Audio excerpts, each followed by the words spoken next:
یار آپ نے کسی کو فائدہ پہنچایا، یار کسی کو فائدہ پہنچانے کے بعد آپ کو نقصان ملے، اتنے عبادات کر تو اس کو کرنے کا بتاؤ فائدہ کیا ہے؟ کوئی فائدہ بتاؤ، کیا ہے فائدہ بتاؤ؟ تو آپ میں اور ان بدعتیوں میں یار ان ساحروں میں بتاؤ کیا فرق رہے گا؟ تو ہمارے یہاں روحانی لوگ جو جن کا تعلق مذہب سے، اسلام سے، قرآن و حدیث سے، ایمان والے، توحید والے، پتہ نہیں کیا کیا اپنے آپ کو بولتے ہیں، میں ان سے پوچھتا ہوں کہ اتنا کمزور ایمان پھر آپ کے بتاؤ کیسے پیدا ہوا؟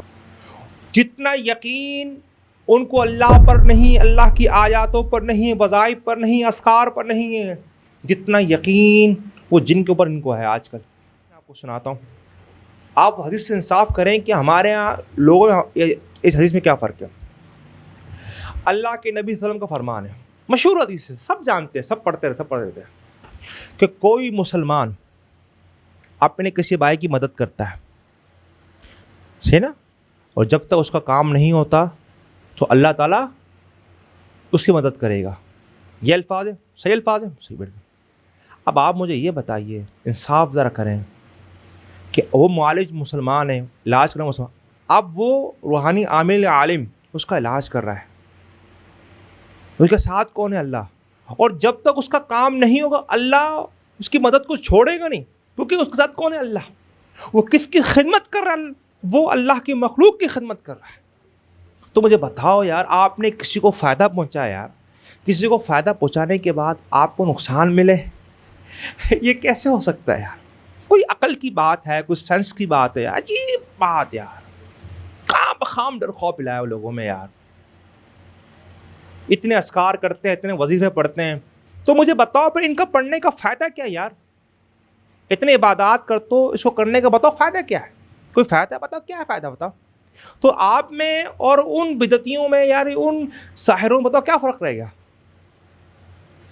یہ تعلیم ہی نہیں ہے یار۔ جو بندہ اللہ کے راہ کو اختیار کرتا ہے یار، بتاؤ کون سی چیز ہے جو آپ کو نقصان پہنچا سکے؟ رسول کا فرمان ہے کہ کوئی بندہ کسی مسلمان بھائی کی تکلیف کو آسان کرتا ہے، اللہ تعالیٰ دنیا و آخرت میں اس کی تکلیف کو آسان کرے گا، ہے نہیں؟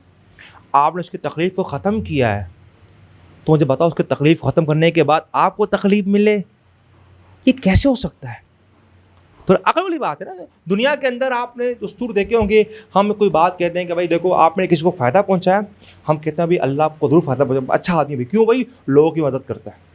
تو ہمارے یہاں روحانی لوگ جو جن کا تعلق مذہب سے، اسلام سے، قرآن و حدیث سے، ایمان والے، توحید والے، پتہ نہیں کیا کیا اپنے آپ کو بولتے ہیں، میں ان سے پوچھتا ہوں کہ اتنا کمزور ایمان پھر آپ کے بتاؤ کیسے پیدا ہوا؟ تلخ بات کر رہا ہوں آپ سے، لیکن معذرت کے ساتھ، یہ انتہائی یہ ضعف الایمان ہے، ضعف یہ اعتقاد ہے جو آپ کے اندر موجود ہے، اس کو آپ ہلکا مت لیں۔ جب کسی ایمان میں ذرہ بھی کہیں لچک آ جائے تو بیٹے وہ ایمان کو دمک کی طرح ختم کر دیتا ہے۔ اور آج یہ ہمارے ہاں عوام الناس میں، لوگوں میں، علماء کرام میں اور روحانی عاملین میں یہ پیدا ہو چکی ہے۔ جتنا یقین ان کو اللہ پر نہیں، اللہ کی آیاتوں پر نہیں، وظائف پر نہیں، اذکار پر نہیں ہے، جتنا یقین وہ جن کے اوپر ان کو ہے آج کل، کہ بھئی جن کو ہم نے تو نکالا ہے، اللہ خیر کرے، پتہ میرے ساتھ کیا ہوگا۔